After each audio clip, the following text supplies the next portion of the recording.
3:11 in the morning, October 25, 1944. Surigao Strait, a 14-mile-wide channel of black water squeezed between the Philippine islands of Leyte and Mindanao. Somewhere in that darkness, a Japanese battleship is steaming north at 20 knots, and she does not know that 39 radar-equipped American ships are already arranged around her like the jaws of a trap that has been closing for 11 hours. 6 battleships sit across the top of the strait, invisible in the dark, their 16 and 14-inch guns already laid on a bearing. 28 destroyers wait on the flanks with torpedo tubes trained. 8 cruisers hold the center. The Japanese force entering this strait numbers 7 ships. The American force waiting for it numbers close to 40. This is not a fair fight, and it was never meant to be won. In a few hours, a Japanese vice admiral will be dead at the bottom of this strait along with almost his entire command, sunk not by chance but by a plan assembled with almost mathematical precision, using intelligence, radar, and superior numbers to turn a strait into a shooting gallery. It was less a battle than an execution, but before the guns speak, there is a detail worth sitting with. 5 of the 6 American battleships anchored across the top of Surigao Strait that night had been sunk, burned, or crippled once already at Pearl Harbor on December 7, 1941. West Virginia had gone down at her moorings with a torpedo-shattered hull. California had settled into the mud of the harbor floor. Tennessee and Maryland had taken bomb damage. Pennsylvania had been holed in dry dock. Raised, patched, rebuilt, and fitted with radar fire control that did not exist when the war began, these ships had spent the better part of 3 years becoming something closer to instruments of retribution than warships. Now, on the night of October 24th into the 25th, 1944, they were about to fight the last battleship versus battleship gunnery duel in the history of naval warfare, and they were going to fight it against the country that had put them on the harbor floor in the first place. Hold that detail. The story of how it came together does not begin in the strait. It begins 5 days earlier and 600 miles to the west, with a Japanese plan so audacious that even the men ordered to execute it doubted it could work. By October of 1944, Japan's position in the Pacific War had collapsed from strategic to desperate. The Americans had taken the Marianas that summer, obliterating Japanese naval air power in a single lopsided battle, so one-sided that American aviators nicknamed it the Turkey Shoot. With Saipan, Guam, and Tinian in American hands, Japan's inner defensive ring was gone, and General Douglas MacArthur's promised return to the Philippines was no longer a question of if but when. On October 20th, American troops came ashore on the eastern beaches of Leyte. If the Philippines fell, Japan's shipping lanes to the oil fields of Borneo and the Dutch East Indies, the entire reason Japan had gone to war in 1941, would be severed. Imperial General Headquarters authorized a response with almost nothing left to lose. Shogo, the Victory Plan, a 4-pronged naval operation built around a single desperate wager that if the Imperial Navy's last heavy ships converged on Leyte Gulf simultaneously from 3 directions, they might annihilate the American invasion fleet before it could be reinforced. Admiral Kurita's powerful center force, built around the superbattleships Yamato and Musashi, would come through San Bernardino Strait from the west. A weak northern force, sacrificing what remained of Japan's carrier fleet as bait, would lure the American Third Fleet's carriers away to the north. And in the south, Vice Admiral Shoji Nishimura would lead a smaller southern force through Surigao Strait, timed to arrive in Leyte Gulf at dawn in coordination with Kurita from the north. A pincer intended to crush the invasion transports between 2 Japanese arms at once. It was, by the admission of the officers who planned it, a gamble built on the assumption that near-total American naval superiority could somehow be beaten by convergence and surprise. Admiral Somu Toyoda, Commander-in-Chief of the Combined Fleet, would later say plainly that if the Philippines were lost, The fleet might as well not exist. Better to use it and lose it trying than watch it wither at anchor for lack of fuel. Nishimura's southern force was the smallest and least glamorous of the three prongs, and its composition told its own story about how thin Japan's remaining naval strength had become. Its heaviest units were the battleships Fuso and Yamashiro, sister ships laid down before the First World War, commissioned in 1915 and 1917 respectively. Floating antiques by 1944 standards, each roughly 212 meters long, displacing about 39,000 tons fully loaded, and carrying 12 14-inch guns apiece in an unusual and much criticized arrangement of 6 twin turrets spread the length of the hull. A design so top-heavy and awkwardly laid out that Japanese officers privately called the class ungainly even in its own navy. These were not the Yamato-class giants the war is remembered for. They were pre-Jutland dreadnoughts, rebuilt and modernized between the wars but never rebuilt enough to erase their age, sent south now because the newer, faster ships were needed elsewhere. Screening them was the heavy cruiser Megami, herself a survivor of an earlier disaster. She had collided with her sister ship Mikuma while fleeing the Battle of Midway 2 years earlier, and had absorbed a beating from American dive bombers that by any reasonable standard should have sunk her. She hadn't sunk. She had been patched together and sent back to sea, and now she steamed at the front of Nishimura's line as his eyes in the dark. 4 destroyers rounded out the force: Mikishio, Asagumo, Yamagumo, and Shigyur. Vice Admiral Nishimura himself is one of the more sparsely documented flag officers of the Pacific War, a career torpedo and destroyer specialist, known to subordinates less for charisma than for a blunt, almost fatalistic professionalism. He had commanded destroyer squadrons since the early years of the war, had lost ships and men in earlier campaigns, and by most surviving accounts approached the Shogo plan not with confidence but with the grim discipline of an officer who understood the odds and intended to press forward regardless, because those were his orders. Both battleships had been through a round of interwar modernization: new boilers, added deck armor, a taller and more elaborate pagoda-style bridge structure meant to house upgraded fire control equipment. But modernization built onto a 19-teens hull could only do so much, and both ships remained slower and less protected than any purpose-built battleship of the 1930s or 1940s.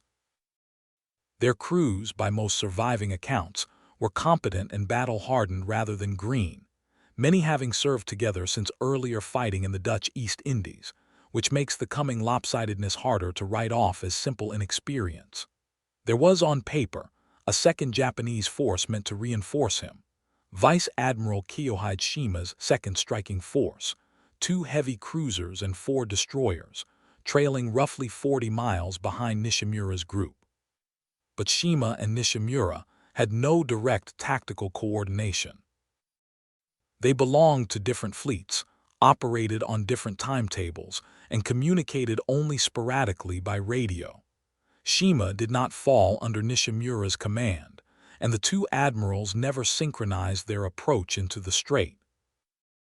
It was, in miniature, the same flaw baked into the entire Shogo plan at every level: 3 widely separated forces, converging from different directions, expected to arrive in coordinated fashion using radio silence and pre-war timetables, against an enemy who by 1944 could read Japanese fleet movements through submarine sightings, coastwatcher reports, and radar contacts hours before any Japanese lookout would see an American ship at all.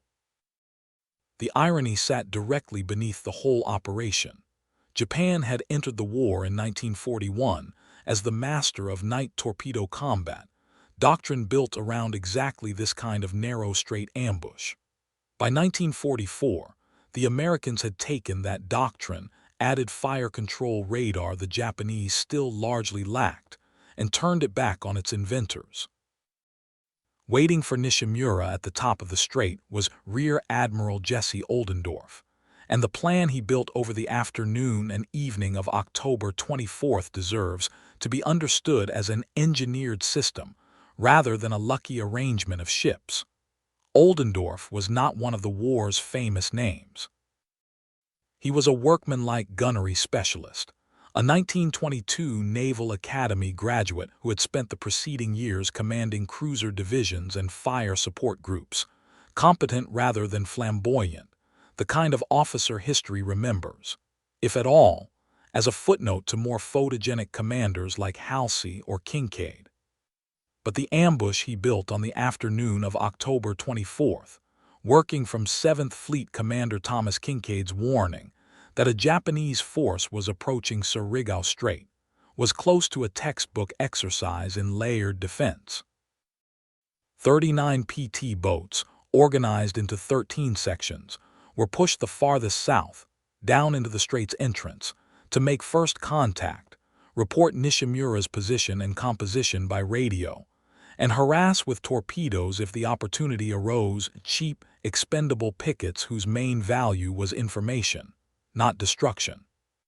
Behind them, 28 destroyers were arranged in flanking squadrons along both shores of the strait, positioned to run in and fire torpedo spreads as the Japanese column passed.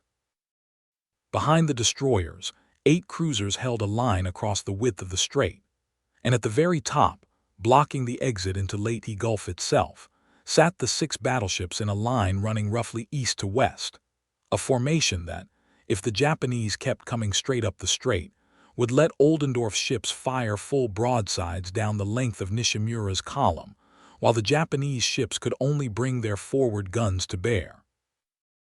Oldendorf had one real limitation to work around, and it is worth naming honestly rather than smoothing over. His battleships had spent the preceding days bombarding Leyte's beaches in support of the landings, and their magazines were loaded overwhelmingly with high-explosive shells meant for shore targets, not the armor-piercing rounds built to punch through a battleship's belt. Only a fraction of true AP ammunition was available.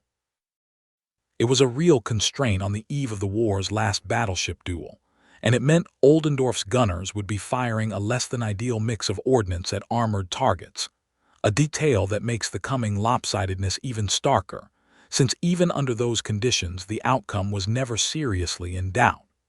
Nishimura's approach through the evening of October 24th was less a stealthy advance than a slow bleeding away of surprise. Just before 11 p.m., the leading PT boats made contact and began snapping off torpedoes and radio reports in the dark, mostly missing, occasionally drawing return gunfire, but reliably keeping Oldendorf informed of Nishimura's course, speed, and composition hour by hour as the Japanese column pushed north. Through the early hours of the 25th, section after section of small, fast PT boats darted in and were driven off by Japanese gunfire, inflicting almost no material damage. Of the 34 torpedoes the PT boats fired that night, only one found a target, striking the light cruiser Abukuma of Shima's trailing force. But materially cheap does not mean tactically useless. Every contact report tightened Oldendorf's picture of exactly where Nishimura was and how fast he was closing, while every fruitless attack chipped away at whatever chance of surprise the Japanese force still had. By roughly 2 in the morning, Nishimura knew he had been found. New small boats were shadowing him, and pressed on anyway, because there was no other order to give and no other plan to execute. If you want the fuller story of how a Rear Admiral nobody remembers outthought the last battleship force Japan ever sent to sea, stay with this one to the end. The next 20 minutes are the reason military academies still teach this battle by name. At 2:11 a.m., Nishimura ordered his ships into tighter battle formation for the final dash up the strait, Fuso and Yamashiro in column, Megami trailing, the 4 destroyers spread ahead and to the sides. 6 minutes later, a fresh section of PT boats attacked from the southeast, throwing 6 torpedoes into the dark. All 6 missed, and Nishimura's ship steamed on at 20 knots, committed now, with no room left in the strait to turn back even if the order had come. Just after 3:00 a.m., the American destroyers began their run. Squadrons from both flanks of the strait converged on the Japanese column and fired torpedo salvo after torpedo salvo into the dark water ahead of Nishimura's ships. At 3:09, torpedoes fired by the destroyer Melvin's squadron slammed into Fuso. Within minutes, the old battleship was burning, her speed falling away, dropping out of formation as fire spread along her length, and to observers watching from a distance in the dark, badly damaged and burning amidships, she would come to be remembered in later retellings as a ship that split cleanly in two, her bow and stern drifting apart as separate blazing hulks, a vivid, cinematic image that has been repeated in accounts of the battle for decades. It is largely a myth. When the wreck-hunting research vessel Petrel finally located Fuso's remains on the strait floor in November of 2017, 73 years after she sank, divers found her lying upside down, broken at the stern but substantially in one piece. Not two burning halves separated on the surface, but a single battered hull that went down largely intact, its violent post-war legend outrunning the more mundane, and in some ways more terrible, reality. A single ship on fire alone, sinking with almost her entire crew of roughly 1,600 men still aboard. Only 10 survived. While Fuso burned and fell behind, the rest of Nishimura's column pressed on into a widening storm of torpedo fire. At 3:22, a torpedo struck Yamashiro's port side, the flagship absorbing the hit and continuing forward regardless, still making way at reduced speed. 3 minutes later, at 3:25, the destroyer Asagumo took a torpedo forward and began to fall out of line, crippled. Mikishio was hit and sinking. Yamagumo took torpedo damage that appears to have detonated her own stored torpedoes in a chain reaction explosion, and she went down rapidly, taking most of her crew with her. In the span of roughly 25 minutes, 3 of Nishimura's 4 destroyers had been sunk or crippled, and his lead battleship set on fire and abandoned to burn, and still the surviving ships came on Yamashiro, wounded but afloat, with Megami and the sole undamaged destroyer, Shigure, following behind her. It would be easy and wrong to write this off as simple slaughter without acknowledging what the Japanese crews were doing in the middle of it, continuing to advance, continuing to fire, continuing to hold formation under torpedo attack from an enemy they could barely see, in ships 30 years older than the war being fought around them. There is no dishonor in the record for the men of the Southern Force that night. There is only a hopeless tactical position, met without breaking. If you're the kind of person who wants the full minute-by-minute breakdown of exactly how a crossing the T maneuver actually works in practice, not the textbook diagram, but what it looked like in radar returns and gun director logs on the night it was executed for the last time in history, keep watching, because this is the part almost no other channel gets right.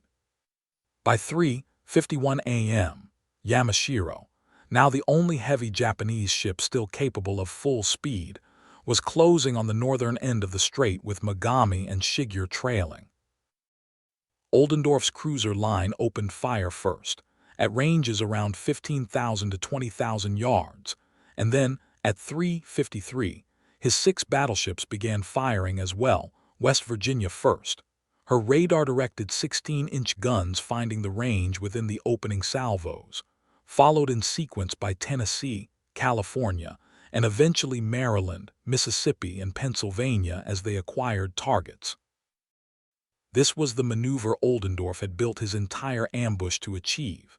His line of battleships, arranged broadside across the top of the strait, was now firing full 9 and 12-gun broadsides down the length of Yamashiro's approach, while the Japanese battleship, still pointed essentially straight at the American line, could bring only her forward turrets to bear in response. Crossing the T, every American gun could fire. Only a fraction of the Japanese guns could answer.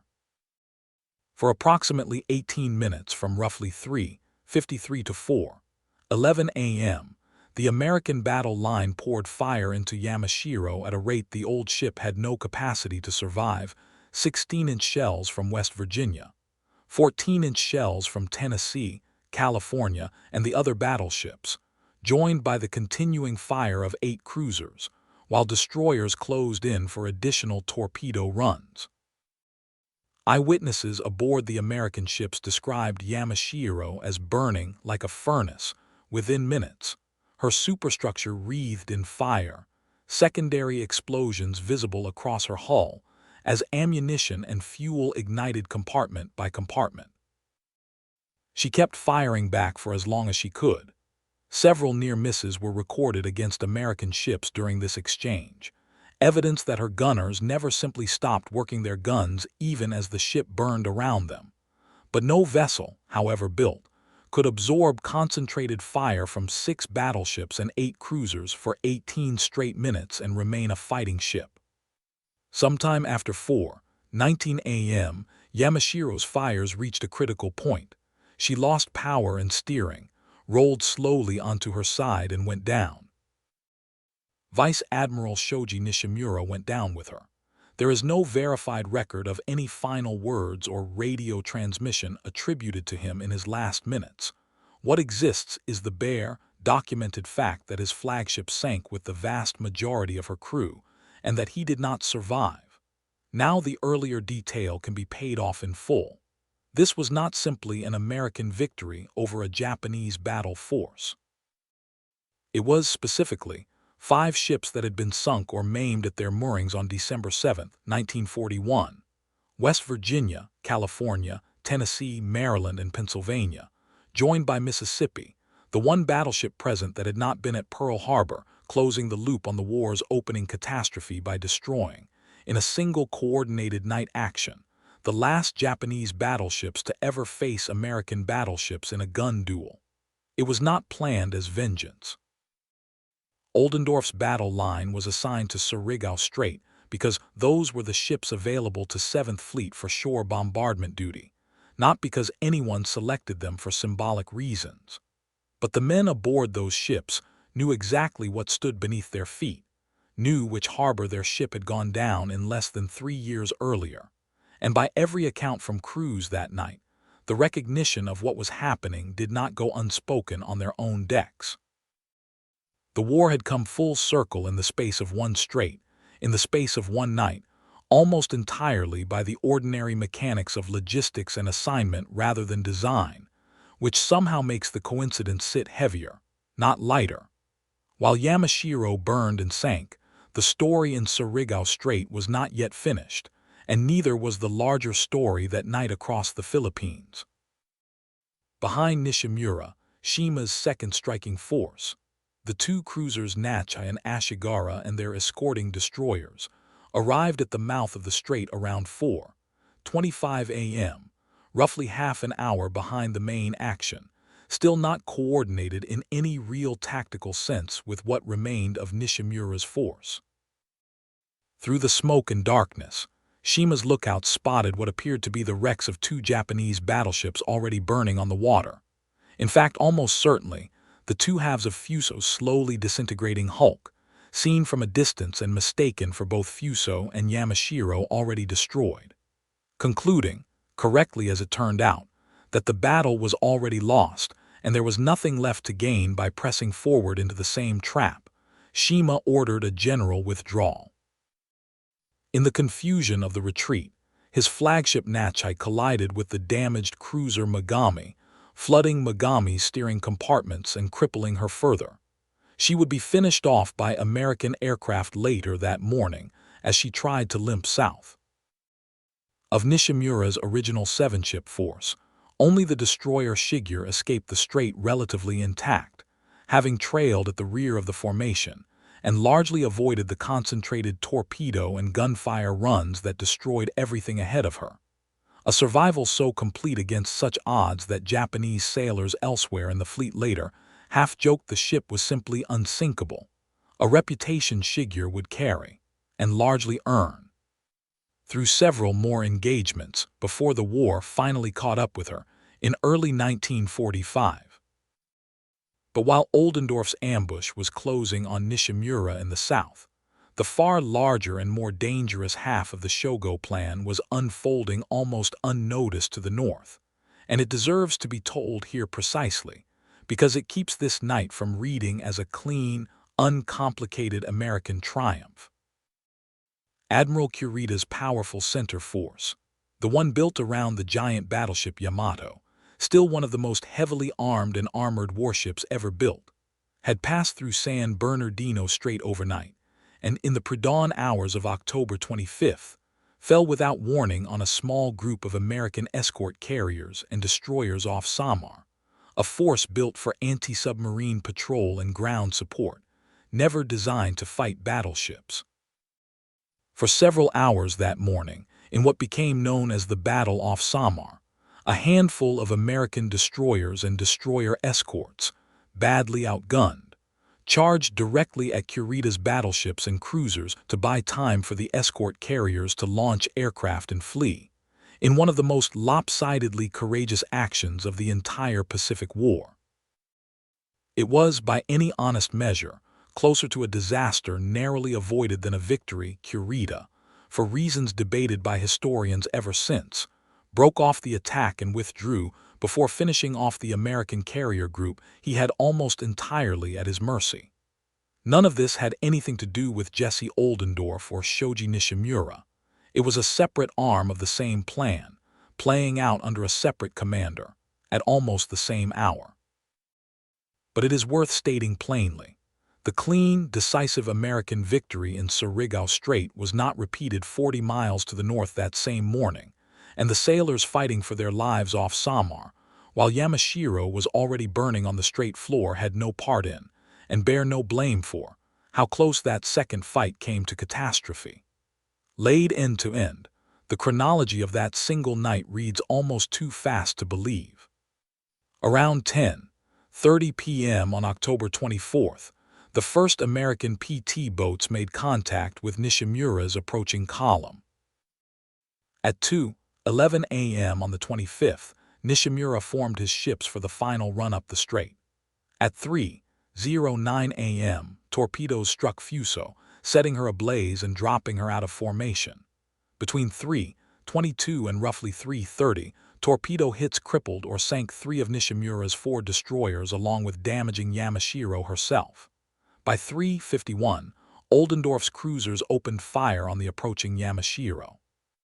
At 3:53, his battleships joined in, crossing Nishimura's T for the next 18 minutes. Concentrated American gunfire reduced Yamashiro to a burning wreck. Sometime after 4:19, she rolled over and sank with Nishimura still aboard. By 4:25, Shima's trailing force arrived, mistook the burning wreckage for both Japanese battleships already lost, collided with the crippled Megami during a hasty withdrawal and retreated south. By full daylight of the 7 ships Nishimura had led north, 6 were sunk or would be finished off within hours. Only Shigure escaped. Why did it go this way, so completely and so fast? The first factor was information. Oldendorf knew Nishimura was coming hours before contact, through submarine sightings, coastwatcher reports, and finally direct PT boat radar and radio contact, and he had the entire evening of October 24th to arrange his forces accordingly. Nishimura, by contrast, was navigating largely blind, with no equivalent picture of what waited for him at the top of the strait. The second factor was technology, specifically radar-directed naval gunfire, a capability the American battle line possessed in full, and the Japanese force largely lacked, allowing Oldendorf's ships to find their range in total darkness within moments of opening fire, while Nishimura's gunners were still working by optical methods against targets they often could not clearly see. The third factor was numbers, plainly. 39 ships against 7 at the point of contact is not a battle so much as an ambush with extra steps, and no amount of individual crew competence or ship design closes a gap that wide.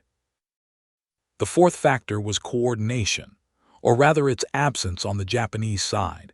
Nishimura and Shima operating on separate timetables with no real tactical linkage, meant the two halves of the Southern force never fought as one, arriving piecemeal instead of together, which let Oldendorf's ambush destroy them in sequence rather than face them simultaneously.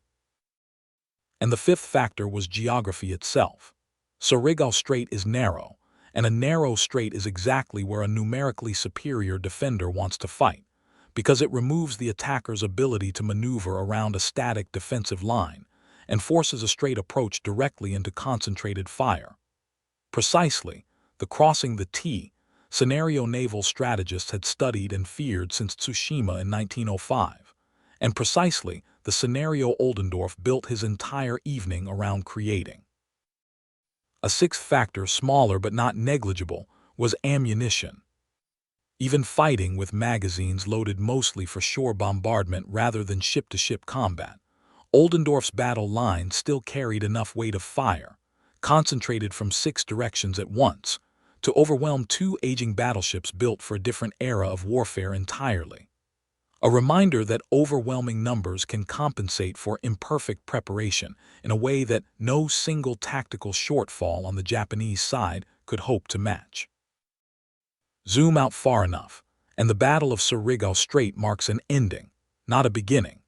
It was the last time in recorded naval history that battleships fought battleships in a line-of-battle gunnery duel, the culmination and closing chapter of a form of naval combat that had defined naval power for the preceding half-century, from Tsushima through Jutland, through the interwar arms race that had produced ships exactly like Fuso and Yamashiro in the first place. Within a year, the aircraft carrier, and soon after, the atomic bomb would finish rendering the battleship versus battleship duel obsolete as the deciding form of naval warfare. No such engagement has been fought since, and by the physics of modern naval combat, none plausibly ever will be again. The irony embedded in that ending is almost too neat to invent. The last battleship duel in history was fought and settled not by the newest, most advanced capital ships either Navy possessed, but by 6 American veterans of a surprise attack 3 years earlier, arranged in a defensive line against 2 Japanese ships even older than they were. The battleship era did not end with its mightiest vessels facing off in some climactic clash. It ended quietly, in a strait most people have never heard of, with old ships settling an old score. The aftermath scattered across the following months and, in truth, the following decades. Vice Admiral Nishimura's body was never recovered. He is memorialized in Japan among the roughly 1,600 men of Fuso, and a comparable number aboard Yamashiro who did not survive that night, the overwhelming majority of both crews lost with their ships. The destroyer Shigure, the sole significant survivor of Nishimura's original force, continued fighting through the last months of the war before finally being sunk by an American submarine off Malaysia in January of 1945, outliving her sister ships by 3 months, but not the war itself. On the American side, casualties from the Surigao Strait action were remarkably light given the scale of the engagement. A handful of men killed aboard PT boats and destroyers caught in the crossfire, a stark contrast to the near-total destruction visited on the Japanese southern force. Admiral Oldendorf himself went on to command fire support groups through the Lingian Gulf and Okinawa landings, before retiring after the war with little of the public recognition given to Halsey, Spruance, or Nimitz. A career capped by one of the most complete tactical victories of the Pacific War, largely absent from popular memory of it. For more than 70 years, Fuso and Yamashiro rested undisturbed on the floor of the strait, their exact condition a matter of second-hand accounts and dramatized retellings, until November of 2017, when the deep-sea survey vessel Petrel, operating with permission from the Philippine National Museum, located and filmed both wrecks along with 3 of the sunken Japanese destroyers, finally settling questions about how the ships had actually gone down and giving relatives of the lost crews, 3/4 of a century later, a documented resting place to point to. Today the wrecks remain where they sank, protected as war graves in Philippine waters, largely undisturbed except by the research teams that mapped them. That is the story most retellings of Pearl Harbor's revenge leave half told, or dress up with details the record does not actually support. The real version does not need the embellishment.